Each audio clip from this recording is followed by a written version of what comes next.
Time. Time is a storm in which we are all lost. And no matter how much we fight it, how much we fear it, or how hard we try to flee from it, time is inevitable. It captures all things. It conquers all things. And if left unchecked, it will naturally consume all things. But what happens when you notice that someone great is no longer referenced, is no longer brought up in conversation, and is no longer given the flowers that they deserve? What do you do when you see a two-time MVP, an NBA champion, a two-time scoring champion, and a 10-time first-team All-NBA selectee slowly being devoured by time and its insatiable appetite? If you're me, you do your best to help people remember by making a YouTube video that hopefully does a good job highlighting this player's greatness.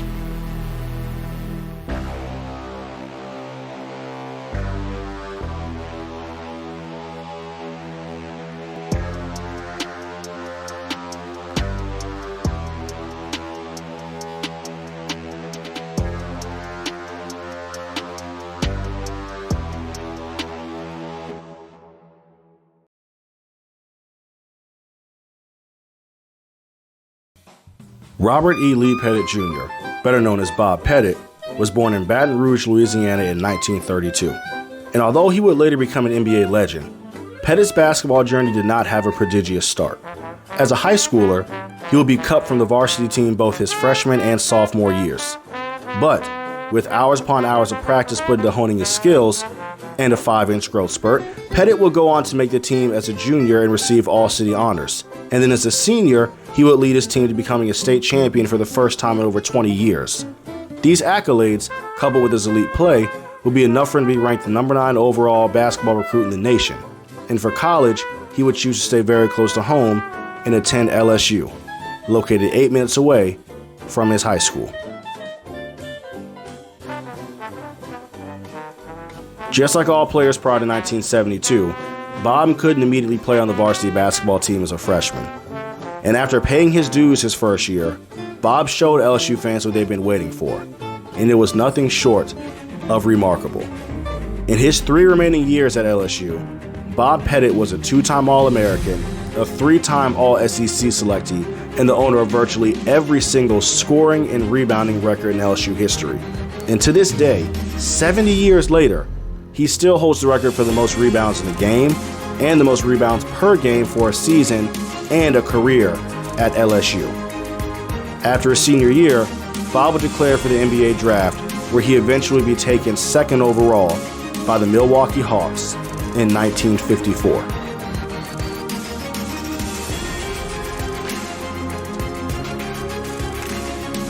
During his time at LSU, Bob was unanimously considered the best center in college basketball. And as a center during that time, he primarily played with his back to the basket. But once he got to the Hawks, Coach Red Holzman decided to make a move that Bob would later admit years later completely changed the trajectory of his career.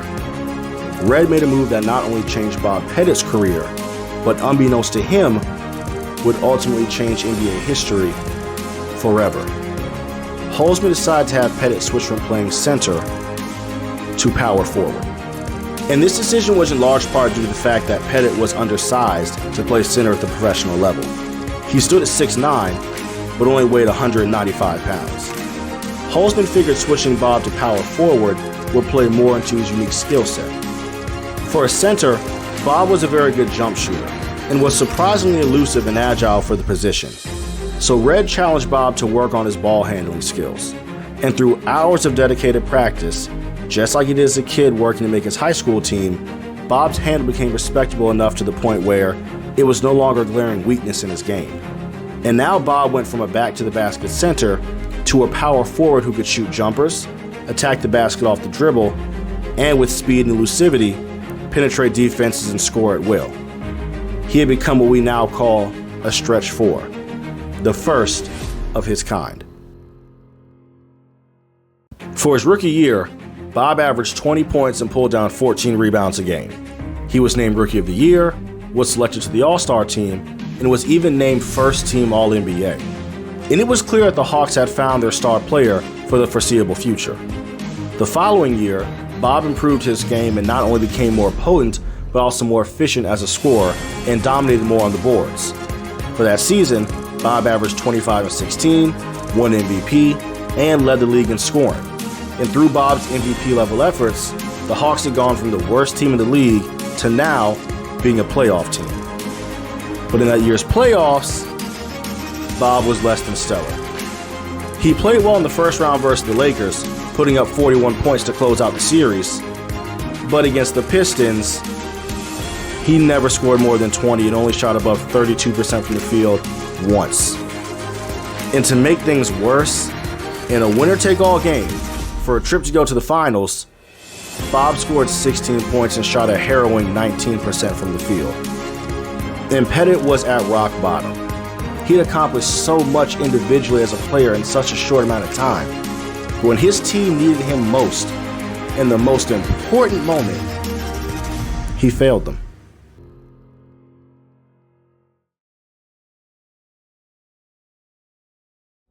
But Bob was no stranger to adversity. And that offseason, he went to work. And like always, he put in the hours of practice to master his craft. The following year, Bob put up averages of 24 and 14, made first team All-NBA for the third time in 3 years, and finished second in MVP voting, 2 points behind Celtics point guard Bob Cousy. But once the playoffs started, Bob was on a mission.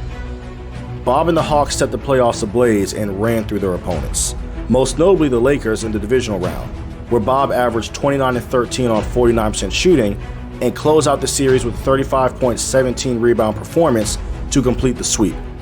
And now, just 3 years into his career, Bob Pettit and the St. Louis Hawks were in the NBA Finals.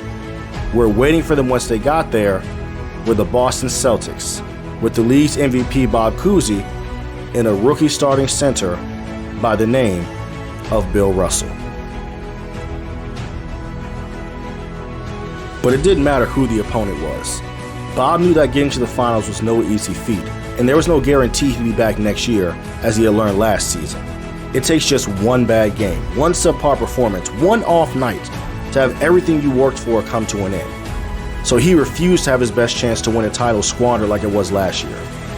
In Game 1 of the 1957 Finals, Bob Pettit scored 37 points to go along with 14 rebounds in a 2-point double overtime win.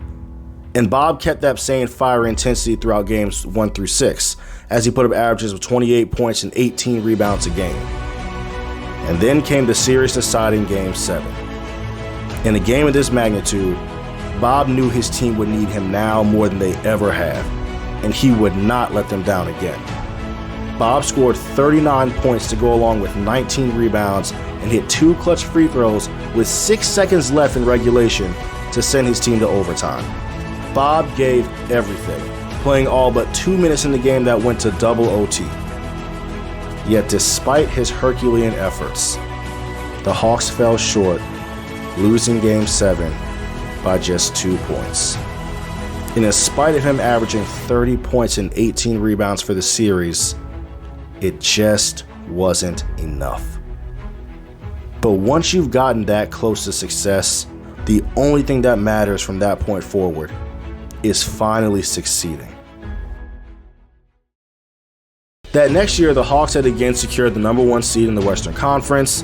Bob was first team All-NBA, he finished 4th in MVP voting, and he ranked 3rd in both scoring and rebounding for the season. But unlike last year when the playoffs started, Bob was in a slump. They'd beat Detroit in 5 games during the conference finals, but Bob looked pedestrian that series, averaging a mere 18 points and 14 rebounds a game. But with Detroit defeated, the Hawks found themselves in the finals yet again, where they would face off against an all-too-familiar opponent, the Boston Celtics.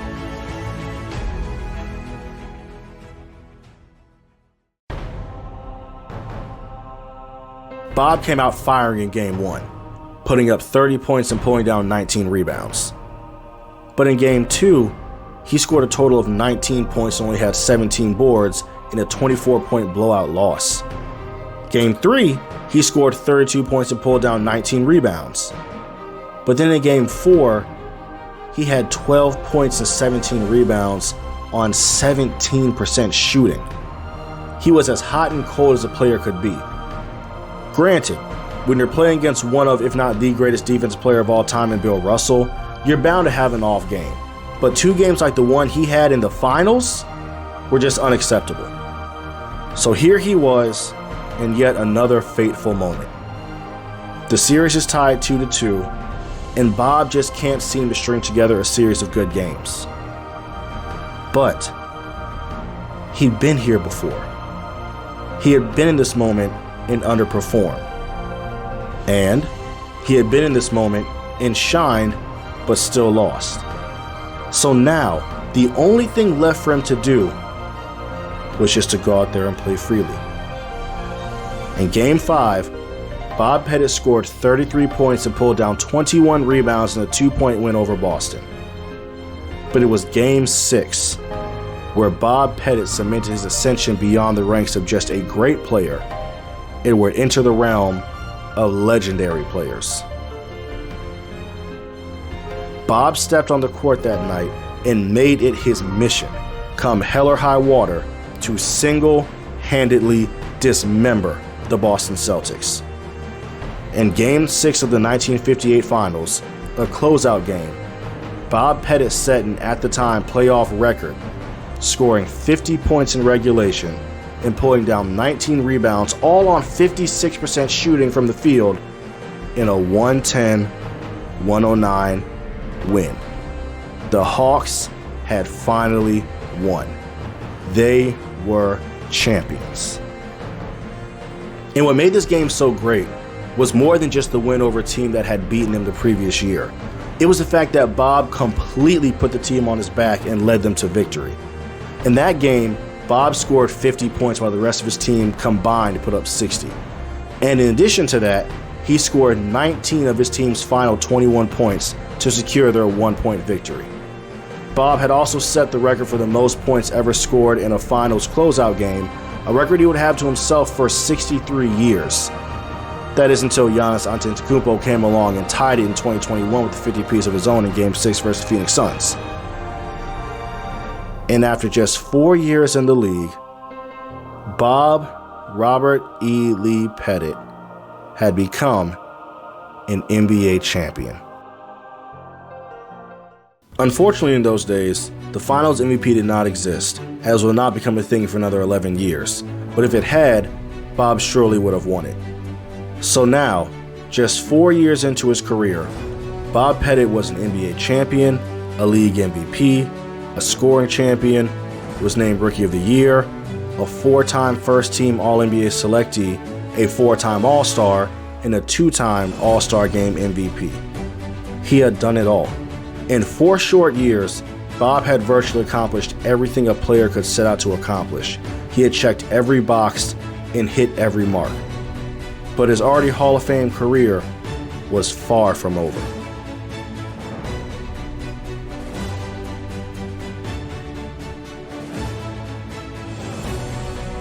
Bob would go on to play 7 more seasons in the NBA, and in those 7 seasons, he would make the All-Star team every single year. He would make 6 more first-team All-NBA selections and 1 second-team selection, making him an All-NBA selectee each year of his career, with him being first-team 10 of those 11 years. He would win another MVP award, another scoring title, make the playoffs 6 out of the next 7 years, and make 2 more trips to the finals, which he wouldn't win, but would put up phenomenal performances against the likes of the super team Boston Celtics both times. And when he retired, he was the first player to ever score over 20,000 total points and was the league's all-time leading scorer.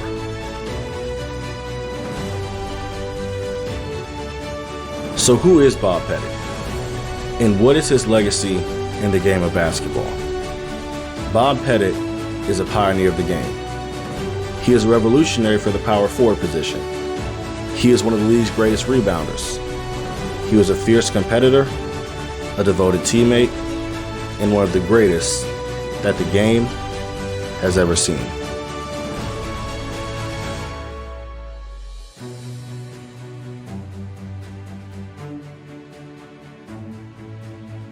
Hey everyone, thank you so much for sticking around to the end of this video and seeing it all the way through. This has been a passion project of mine I've been working on for quite some time, and I'm so glad I got to share the story of Bob Pettit with you. This video was the most difficult one that I've ever made on my channel, and it wasn't because it was hard to make in terms of the editing and scripting and all that, but the hardest thing that I faced, the turmoil on the inside, was if I wanted to go back and forth on whether I wanted to put this video out. I never thought it was good enough. I knew that Bob Pettit had a great story I wanted to share. He had an inspirational story that I thought people would want to hear, but I never thought the video was good enough. I started this video in terms of laying down the groundwork with the scripting, the editing, the gathering clips about 15 months ago, and finished that about a year ago. And when I made it, it was about 30 minutes long. It was kind of clunky. I didn't like the way it looked, didn't like the way it sounded. I knew he had a great story, but I just didn't think the video was good enough, so I didn't put it out. And then I revisited this video March, just on a whim, decided to look at it, shortened it, changed some things, did some re-recordings, got some more clips, made a better version of it, but I still didn't think it was good enough to gain me the subscribers, the views, the comments, the likes, all that, even though it had a great story. And it wasn't until about a week ago I said to myself, it doesn't have to be about the subscribers. It's not what you can gain from this. It's about what you can give to people. And I wanted to give people a great story about an all-time great basketball player that I don't think gets brought up enough in conversation. We bring up the all-time greats, especially the all-time great power forwards. I love Bob Pettit's story. To me, his story is the hero's journey. How he comes into the league, sees success, gets beaten twice, once at the highest level, but comes back and finds a way to win.